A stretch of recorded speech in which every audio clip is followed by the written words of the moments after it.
Joining us right now to look at the threat of rising food prices in particular is Ian Horowitz. He's a top-ranked forecaster of agri-producer stocks, including New York-based Bunge. Ian, great to have you here with us. We have seen many agri-based commodities move up higher this year. Many different reasons, weather-related, supply factors. Does it continue in 2011 in your view? Yeah, Carol, absolutely. I think we're definitely of the mindset that this progression in commodity prices will continue through 2011. We've had an unbelievably robust harvest here in North America, and we're still in some of the tightest supplies we've ever seen relative to demand. So there's really no indication that this is going to let up anytime soon. I mean, you also have a population, I think, as you point out in your research, that they want a higher calorie diet. Right. That's playing into this big time, isn't it? Right. I mean, that's the secular trend that we're all facing, right? We talk about China and India on every different segment, whether it's food or electronics or anything. And there is a huge demographic shift going on right now. And those calories, those higher value calories, require more grains, more inputs to get to that product. So this demand shift isn't going to go away. We saw a slowing with the economic crisis, and that was probably in our favor because it gave the agricultural market a time to catch up.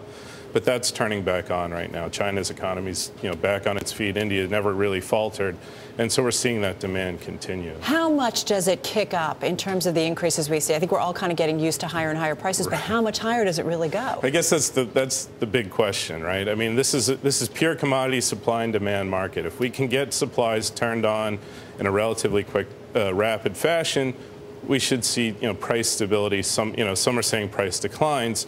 We're of the mindset that demand is going to grow, at a faster pace than supplies are going to be able to come on, and so we're seeing continued high prices here for quite some time. Ian, what do you make of Bunge's CEO? And I know you follow this company. He made some controversial comments about food prices, how volatile that they'll be next year, and how they may not rise in the next few years. Is he just way off the mark? And this is a company you point out that has problems just for making their own forecasts, internal forecasts. Is he way off the mark? I mean, I don't speak for Alberto or Bunge at all, but what we believe is, we're going to see volatility. We're seeing volatility in the equity markets and the bond markets and every major market in the world.